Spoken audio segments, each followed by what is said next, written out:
So I guess looking back over the last 2 years, when CwPAMS was just a concept and it was first conceived, I would never have dreamed that it would be A, so successful, and B, resulted in the graduation of the first cohort of Chief Pharmacists Global Health Fellows, or that we've been doing all of this in a context of a pandemic.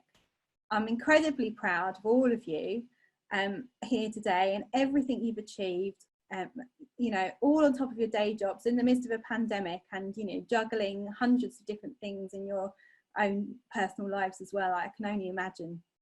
So my own global health journey began in 2006 when I moved from Barton to London and on to Singapore General Hospital, where I was leading a team of cardiac and intensive care pharmacists. I went for 18 months and I stayed for 10 years. And like you, I could never have imagined, you know, the journey it would have taken me on, both professionally and personally, and the growth that I would have seen. The types of comments you're saying, you've mentioned in terms of a steep learning curve and putting yourself out of your comfort zone, I completely relate to this. When I came back from Singapore, I thought that this should be an opportunity we should be able to give to every pharmacist. I think, you know, it can develop you and above and beyond any day job that you have here. So I'm so excited that we've been able to pioneer a program like this that's impacted so positively, not only on the CwPAMS program and the partnerships there, but impacted on some genuinely amazing colleagues and their NHS institutions. You guys are all amazing role models for the profession and beyond. So I think you should be very, very proud of yourselves. And at this point, I just wanted to also thank Keith Ridge for his continued support. He's been an amazing supporter for CPA, but particularly for this programme. It would never have happened without him. So a huge thanks, Keith. And I have to say that the CPA team have done an amazing job today in putting this programme together, recovering from the slightly strange start this morning. And also, I have to mention Emma, Sarah, and particularly Diane for their key roles in establishing and running this programme. So I was just thinking that if we were all together physically, we probably give them a round of applause. So if I just unmute you all now, can we just say thank you to them all, and then I'll continue my presentation. So thank you, Diane. Thank you. Thank you. Thank you so much. Thank you very much. Thank you. Thank you. Thank you. So huge thanks. I can't underestimate the amount of, I can't tell you the amount of work they've done. They're so right. If I put you all back, is it Diane? Have you put everyone back on mute already? I will do that now. No, I think you've done it. I was impressed. I didn't do it. Right. So moving on. Sorry, Vicky, 1 second. Let me do it again, and then you can unmute yourself. Okay, can you hear me? Fantastic. So moving on. So we're the Commonwealth Pharmacists Association. You've been doing this project, you know, on our behalf or in partnership with us for the last 18 months or so. Perhaps you should learn a bit more about us. I wanted to just give you a bit of an overview of the big picture within which we're working first, and talk to you a little bit about the CPA, and then just emphasise how important the beginning of your global health journey is here. So the bigger picture, our mission as a charity, well, we are a charity who was established initially by the Royal Pharmaceutical Society in the 1970s, and we still have a very good relationship with them today. And I'm delighted that the President, Sandra Gidley, is with us here, and she's one of our counsellors, so we still enjoy a very close relationship with the RPS, and I hope that they are enjoying learning about your project. So as a charity, we were set up to improve access to quality medicines and reduce health inequalities, manage the safe and effective use of medicines to improve health outcomes, and improve health literacy and promote healthier lifestyles. And really, we are an affiliated organisation of the Commonwealth, and we are working together with our other allied health professions to achieve universal health coverage, the SDG number 3, good health and wellbeing for all, through developing essential health services and systems via the development of pharmacy, and improving access to essential medicines, vaccines, diagnostics and services. So universal health coverage is what we're talking about here, making sure that good health and wellbeing are accessible to all, and that's one of the key focuses of the Commonwealth. So for UHC, obviously I don't need to preach to you this, medicines are essential for UHC. As pharmacists we know that medicines are vital for prevention, diagnosis, treatment and cure of disease. Access to safe and effective medicines is fundamental to achieving UHC. Demand for medicines is increasing in parallel to an ageing global population, rising comorbidities and increasing complex care. What a fantastic opportunity for pharmacists to rise up and shine. We know that the increase in demand in medicines relates to increased risks and costs, and spending on medicines is only second to the health workforce. So effective and efficient management of medicines is essential to maximise outcomes, reduce risk and minimise costs. I would argue pharmacists are therefore essential for UHC, and I've presented this to health ministers in the past as well. As medicines experts, pharmacy workforce plays a key role in improving health outcomes through optimising responsible use of medicines. We do all these things listed here, as you know, and more. So ensuring rational and cost-effective use, reducing adverse reactions, reducing hospital length of stay, reduction in morbidity and mortality. And then studies show that pharmacy-delivered services and interventions reduce all-cause mortality and improve achievements of NCD targets. If I was a health minister, I would invest in us. So how many do we need? We don't really know, but this is some research that was done some years ago. We know that employing pharmacists reduces mortality within clinical settings. We know that if we transfer them from a traditional medicine supply function to more clinical management, we know that that effect is magnified. So there's lots of work to do still to actually track the impact of pharmacists, but we do know that we are essential, and we have a huge impact in mortality when we have the correct training and access to clinical settings. So the current global picture, as Tana from WHO pointed out earlier, you know, we have a shortfall of healthcare workers. It's predicted to be 18 million by 2030. The UN recognises the capacity change the UN recognises capacity change of pharmacists as an indicator of achieving SDG 3. So this graph here actually demonstrates that the capacity change in higher income countries and and upper middle income countries is higher. So these countries are investing in pharmacists. The lower middle income and low income countries here are yet to do that, and I think that's probably reflective of their health systems.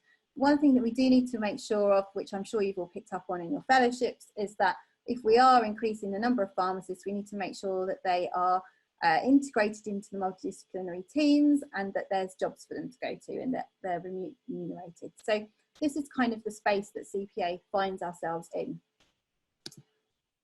So we recognise, as I'm sure you do from your work, that pharmacists are significantly underutilised with a huge potential, and Jed Byrne pointed this out earlier as well. This is getting more and more recognised throughout the world.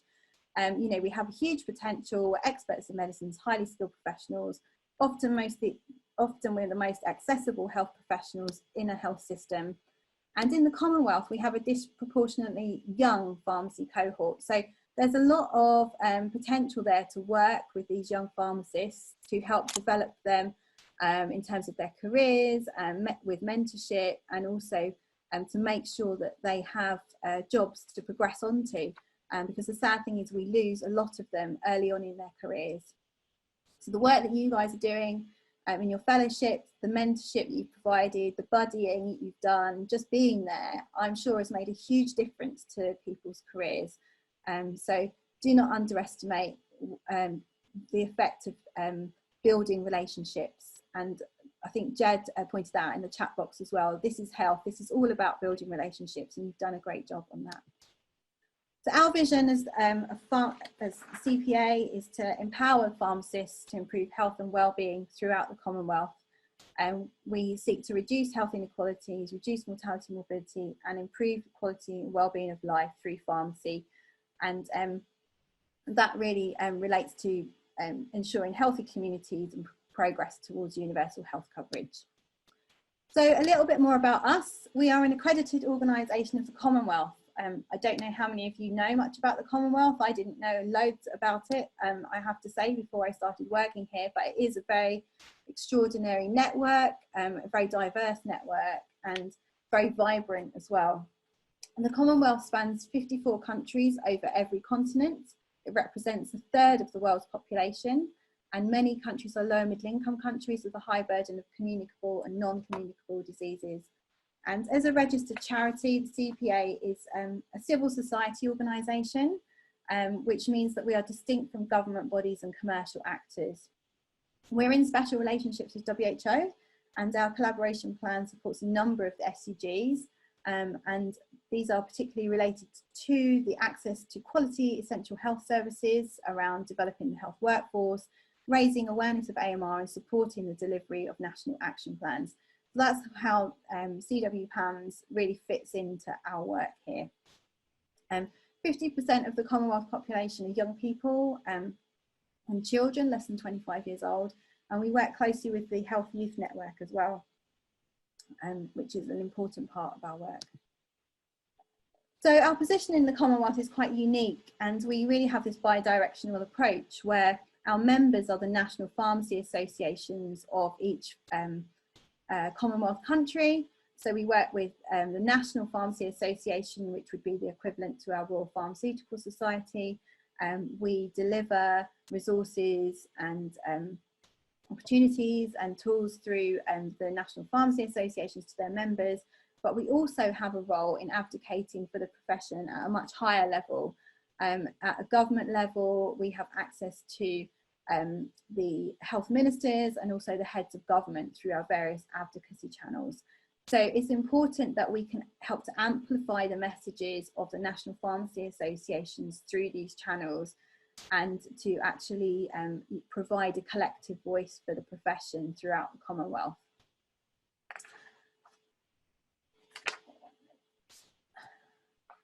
So we work across all Commonwealth countries with access to over 1 million pharmacists globally. And as you can see, it's a real diverse mixture of countries here, with big countries such as Australia, the UK, Canada, but also lots of small island populations, and of course India, which is you know, a big majority of the population that we represent as well. So at this point, I just wanted to ask a special guest to say a few words. So I'd like to introduce you to Lane Robinson, who is the Head of Social Policy and Development at the Commonwealth Secretariat, and he's representing today Baroness Patricia Scotland. So Lane, are you there? Would you be able to just say a few words for us? Vicky, if you stop sharing your screen as well. Yes, hello and good day to everyone. Are you hearing me clearly? Yes. Okay, thank you very much, Victoria, for that very good overview. For me, it is just to say, on behalf of Baroness Patricia Scotland, Secretary General of the Commonwealth, just how pleased and proud I am to be a part of this very good graduation event, listening to all the presentations, listening to the reflections, learning about the work that has happened over the time of this project has really been heartwarming and very important for me to hear. I'm very pleased with the work that has happened, and I think it will resonate very well with what the Commonwealth stands for. The Commonwealth is, of all things, a huge network of people, and it's when people touch the lives of other people that we see the real Commonwealth that we talk about in this family. And so I was very happy to hear the heartwarming messages coming from the different participants about what it meant to be involved in this program, touching the lives of others and making the difference in their personal lives, and also looking at their professional experiences as well. This is what the Commonwealth is all about. And I think this program really demonstrates what the Commonwealth could become if we could only harness more initiatives like this one. And so I'm very happy to have this experience shared more widely. And I know Victoria will take that forward to make sure that others learn about what has been achieved over this project, but more importantly, how we can replicate this and scale this up to make sure that others get the same experience where they now don't have it. Pharmacists represent very key workers for the Commonwealth in terms of the health professionals. We know the worth of the Commonwealth. Perhaps in other contexts, the pharmacist is that person that people go to for the information in their community. So pharmacists are the key person, and I think the more we harness the potential from this pharmacy cohort of professionals, the better the health sector of the Commonwealth will be. And so we're very pleased that Victoria and the CPA will be a part of the CASH going forward. And I look forward to working very closely with the CPA and how we can bring the recommendations from this program, but more broadly from pharmacists all across the Commonwealth, to strengthen the inputs that pharmacists can make to reducing health inequalities and tackling the issue of universal health coverage. Just finally, Victoria, just to say, we really want to congratulate the graduates for this first Chief Pharmacy Global Health Fellows program.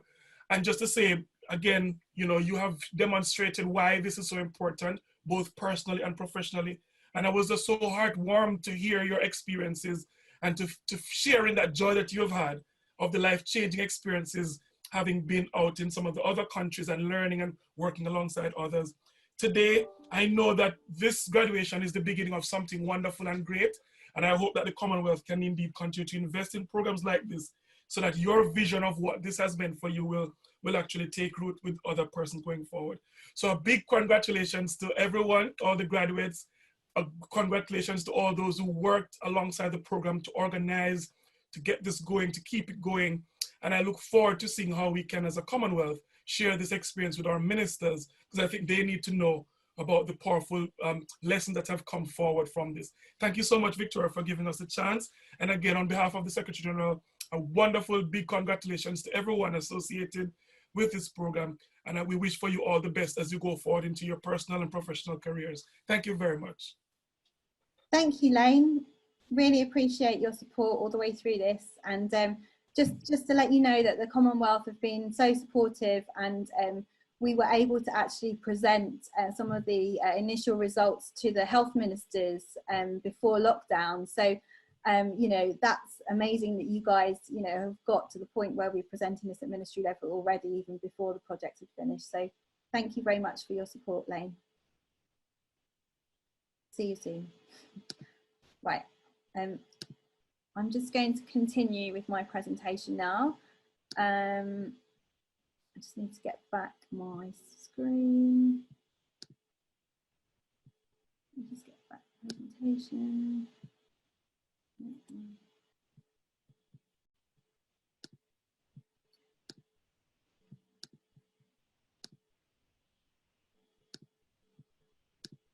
Okay, can you see my screen again now?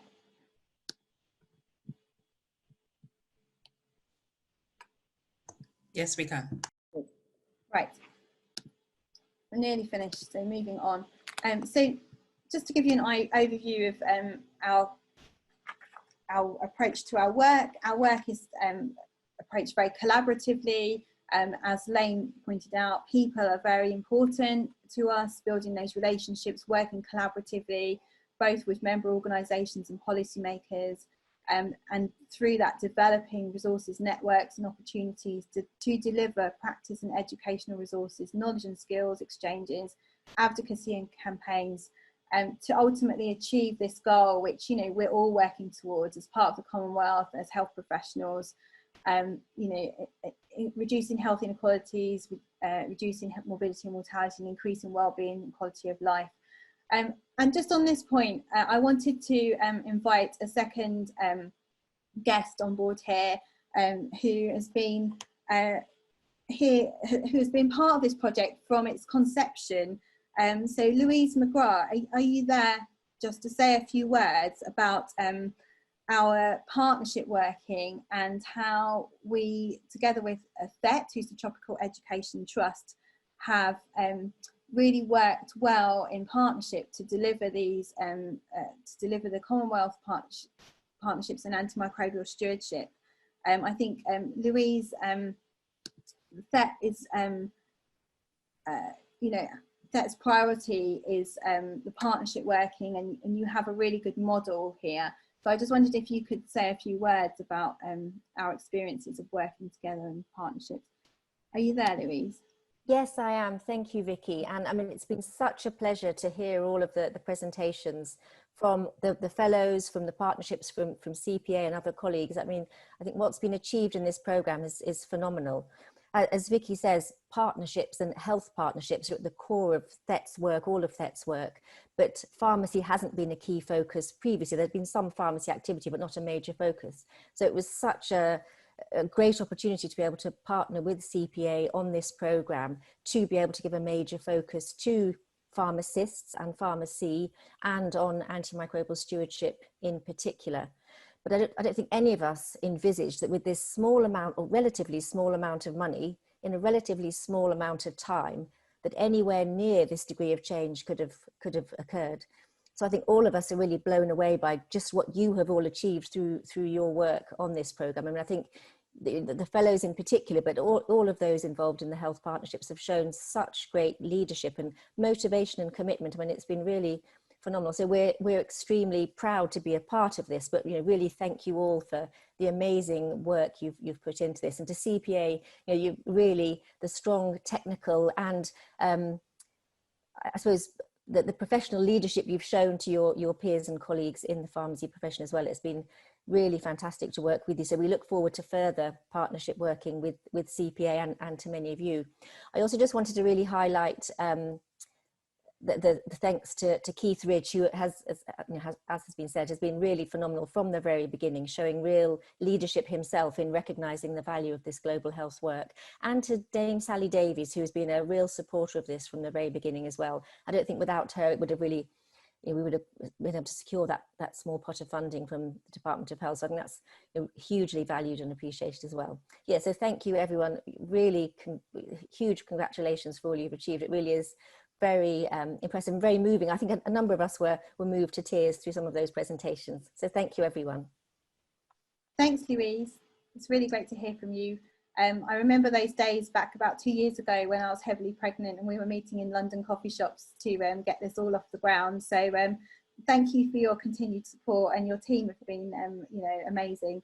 And I think, you know, we had a concept of, you know, what we could do, and THET really had that kind of you know, model that we thought and we now know would be very successful in delivering the project. So it's a really good you know, example of partnership where we've got one side of technical skills and you have the sort of partnership model, and that experience, it's worked really well together. So thank you for your support. And thank you, Vicky. Yeah, just I should say thank you to the colleagues from the THET team, a number of whom are on the call as well. So thank you all.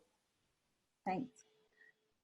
So I'll just finish off before I'll hand over to Diane for the rest of the programme. So your Pharmacy Global Health Journey, I just wanted to point out some of our work that we're currently doing, and just to highlight that, you know, your work has gone far beyond CwPAMS already. So this is some of the work that we're currently focused on, and our work streams down the side here, you can see in purple. So at the top, you can see amongst our practice and educational resources streams, we've got the digital platforms that we're developing. CwPAMS has directly contributed to this, enabling us to launch our continued professional development programme for pharmacists, and that will be officially launched around World Antibiotic Awareness Week, but it's been the materials and the work that you guys have done that have been put on there as the antimicrobial stewardship and AMR modules. So thank you very much for that. We've also got here, obviously, knowledge and skills exchange. The health partnerships have been a key part of our work. The Global Health Fellows, which we hope, you know, you guys are the first cohort. We hope you won't be the last by any means, and we hope that may continue. You know, the mentorship here that you've demonstrated, and I think will go far beyond, you know, the programs. And also, you know, the advocacy and campaign side of things that we're working on here, raising the profile of pharmacy around access, quality and use of medicines. AMR is opening a door, and pharmacists' role in antimicrobial stewardship is really opening that door and paving the way for clinical pharmacy, I think, in the countries that you're working in. So well done. You know, do not underestimate how far you have already come, and what the effects of your work are. So you are part of our journey, and I just hope you will stay for the ride. There's going to be lots more opportunities coming up. We hope we can stay in touch with you, and I know I'm already in touch with some of you regarding some other projects that might be coming out of this. So yeah, I'm really looking forward to working with you in the future. So thank you very much, and I'll hand back to Diane.